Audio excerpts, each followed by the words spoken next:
Kivona TV, bila shaka hujambo na karibu katika taarifa ya habari. Jina langu ni Salma Shabani. Karibu tuanze na habari za kitaifa.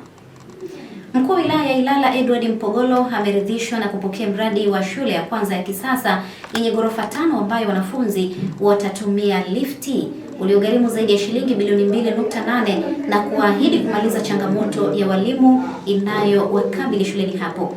Kukamilika kwa mradi huo ni matokeo ya kusitisha kandarasi ya awali na kuanza upya na mkandarasi mzawa ambaye amefanya kazi kwa muda wa takriban mwaka mmoja. Jengo hilo la shule ya sekondari litatumiwa na kidato cha 5 na 6 katika kata ya Bonyokwa. Mstahiki meya wa halmashauri ya jiji la Dar es Salaam Nurudini Bilali amewataka wanafunzi wanaosoma shuleni hapo kuitunza kwa manufaa yao na vizazi vijavyo. Tunatambua kazi kubwa ambayo walimu mnaifanya. Mfano, kwenye shule hii wako zaidi ya watoto 1,382. Lakini tunamshukuru Mheshimiwa Rais anaendelea kuongeza idadi ya walimu. Tunajua changamoto mnayoipata, idadi ya watoto ni wengi. Lakini Mheshimiwa Rais kwa mwaka huu ametuongezea ajira. Ni imani yangu wakileta mkurugenzi tutatuletea hapa, kwa sababu ana kidato cha 5 na cha 6. Na mara nyingi na mimi nilikuwa ni mwathirika mmoja wapo. Nyie mnaoenda kuanzisha kidato cha 5 na cha 6, wakati mwingine mnafika hamna walimu wa kutosha. Lakini walimu waliokuwepo hao watawasaidia ili mkafanye vizuri na mkaache alama. Leo tunashuhudia mafanikio makubwa. Shule hii, Mheshimiwa mgeni rasmi, ni shule pekee kwenye halmashauri yetu ya kwanza kuwa na lifti.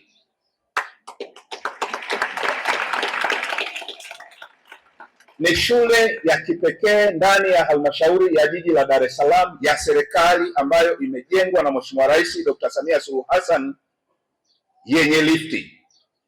Na wote tumeshuhudia lifti iko kwenye hatua za mwisho kwa maana ya majaribio. Kwa hiyo kwa niaba ya management ya halmashauri ya jiji la Dar es Salaam na watumishi wote, tunamshukuru Mheshimiwa Rais kwa uwekezaji huu. Mwisho ni kwa umuhimu pia. Majengo haya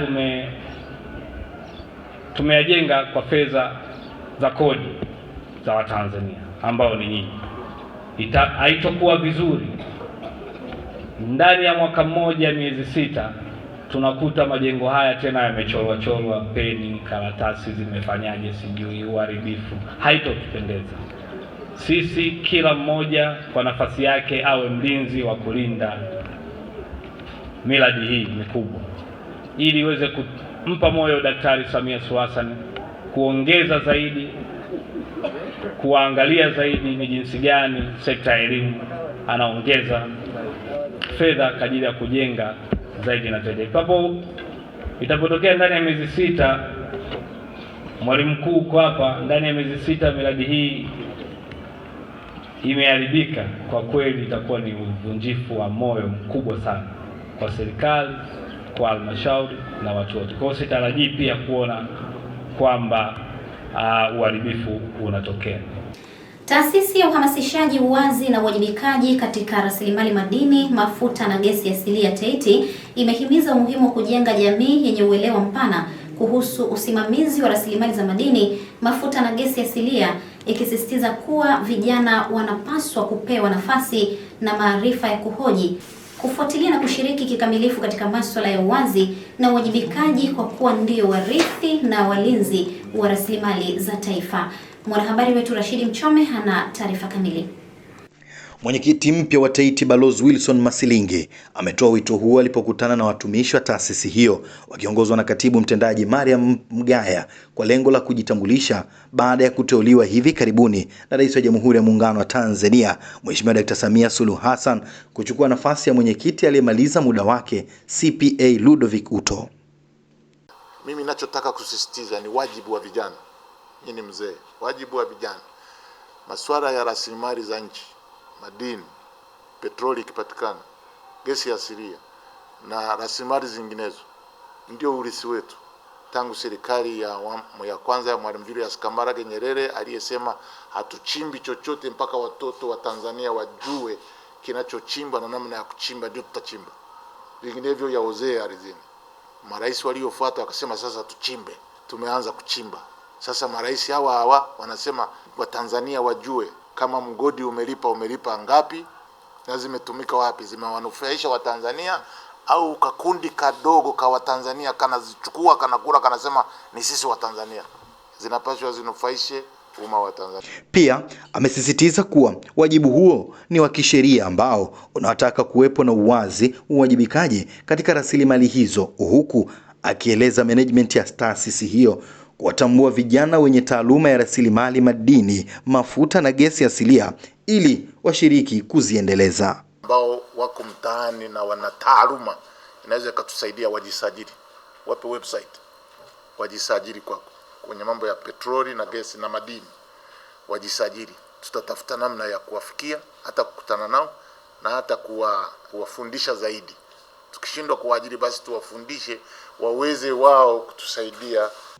Kwa upande wao vijana jijini hapa wameeleza umuhimu wa jamii, hasa vijana kuhoji juu ya uwazi na uwajibikaji wa kila mdau ikiwemo serikali na wawekezaji kwenye rasilimali hizo kwa manufaa ya kizazi cha sasa na kijacho. Ya wenzetu pia baada ya sisi pia atakuwa hatupo. Kwa sababu tutakuja kuhojiwa, haya nyinyi vijana wa enzi hizo, nyinyi mkuliona hili. Kwa lazima tuhoji tukifahamu kwamba sisi tutaondoka duniani, lakini rasilimali hii ina uwezo wa kuishi maelfu ya miaka ijayo. Serikali ilitakiwa iangalie faida wanayoipata inatosha kwa hiyo asilimia wanayoitoa katika jamii. Kama haitoshi basi waiongeze ili hiyo thamani faida wanayoipata iendane na hicho wanachokitoa. Mimi ni Rashid Mchome na Kivona Media. Serikali imeanza kuwezesha wananchi kuchimba visima ili kufanya kilimo cha umwagiliaji hasa katika maeneo ya wilaya ya Busega, Mvomero pamoja na maeneo ya kanda za juu, ikiwa ni sehemu ya juhudi za kupambana na mabadiliko ya tabia nchi. Naibu mkurugenzi wa mazingira ofisi ya makamu wa rais Dr. Frederick Manyiba amesema hayo katika mkutano na wadau wa mazingira ambao umelenga kupambana na mabadiliko ya tabia nchi kwa kuangazia namna sahihi ya mwananchi kukabiliana na mabadiliko hayo bila kuathiri uchumi. Katika maeneo naomba nisitaje kwa sasa hivi kwa sababu lazima yachanganue kulingana na mahitaji na masharti ambayo yametolewa, lakini mradi huo utalenga katika kushughulikia hasara na uharibifu unaotoka katika unaosababishwa na mabadiliko ya tabia nchi. Unaweza ukawa katika ukanda wa pwani, unaweza ukawa katika upande wa misitu, katika sekta ya kilimo au katika kwa kusaidia mafuriko ambayo yanatokea katika maeneo mbalimbali. Kwa hiyo lazima, kwa sababu niliandikwa ambalo linaandikwa zana kwa kushirikiana na wenzetu, hilo sasa kwamba tutakuwa sehemu gani na itakuja hatua ya baadaye. Mkutano wa Belem ulikuwa na agenda action plan, yani mkakati kazi wa jinsia. Sasa kwa maana hiyo inamaanisha tunapewa sawa nafasi ya kwenda, wanawake wanahudhuria na kadhalika, lakini implementation, yani kuhakikisha kwamba utekelezaji wa hizi sera zinazotoka, je, zinawafikia wanawake wa huku vijijini, hasa wanawake wa vijijini ambao kweli wanaathirika. Kwa hiyo huku juu kwenye majukwaa ya kimataifa yanajadiliwa, lakini kwenda huku chini utekelezaji bado uko nyuma sana. Kwa hiyo tunahitaji sana utekelezaji zaidi ya maneno. Naam, umoja wa wanawake wa Chama cha Mapinduzi CCM katika kata ya Mabwepande umekabidhiwa pikipiki ikiwa ni mpango wa mkakati wa kuinua kiuchumi kupitia mradi huo unaojulikana kama Mkuki, ambao umebuniwa na diwani wa viti maalum Lydia Shirima wenye lengo la kuwaongezea mitaji wanawake wa UWT kuanzia ngazi ya kata. Katibu wa UWT wilaya Kinondoni Aziati Juma amesema kuanzishwa kwa miradi hiyo inakwenda kuwainua akina mama wa UWT ngazi ya kata ni utekelezaji wa agizo la chama kwa kuhakikisha jumuiya zote licha ya kupata 10% kutoka halmashauri, lakini pia zinabuni njia nyingine za kujiongezea kipato kupitia mradi wa ujasiriamali. Nidhamu ndo jambo la muhimu. Pesa inahitaji nidhamu, biashara yoyote inahitaji nidhamu, kazi yoyote inahitaji nidhamu.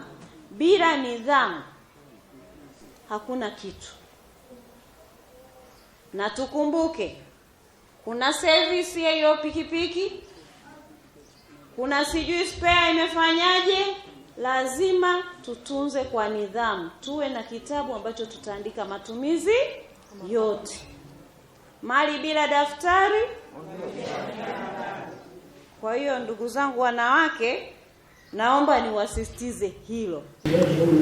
Kufuatia halmashauri ya wilaya Serengeti mkoani Mara kuwa halmashauri pekee yenye mtandao mkubwa wa barabara, Baraza la Madiwani wilayani humo limeiomba serikali kuu kuongeza bajeti inayoendana na utekelezaji wa miradi ya barabara katika wilaya hiyo. Anaripoti mwandishi wetu. Ya robo ya pili ndani ya halmashauri ya wilaya ya Serengeti mkoani Mara, ambapo amesema kufuatia halmashauri hiyo kuwa na mtandao mkubwa imekuwa ikipelekea barabara nyingi kutokukamilika kwa wakati, hivyo kuiomba serikali kuangalia namna ya kuongeza bajeti katika eneo hilo. Yetu ni ndogo sana ambayo inakomea kama bilioni 2 peke yake.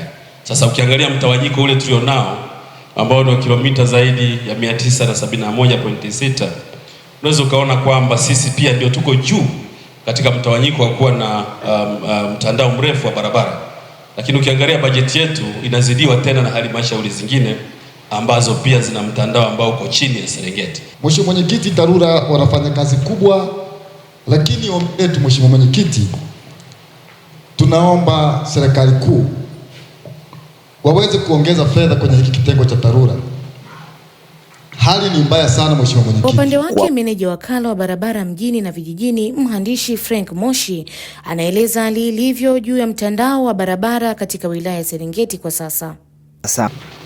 Katika kilomita 971.78, kilomita 6.75 ni lami ambayo ni sawa na 0.69, kilomita 575.1 changarawe. Katika hatua nyingine, meneja wa TANESCO wilaya ya Serengeti, mhandisi Saidi Salama, anaeleza hali ya upatikanaji wa umeme, huku mbunge wa jimbo la Serengeti Mary Daniel anasisitiza ushirikiano baina ya madiwani hao na watumishi wa serikali.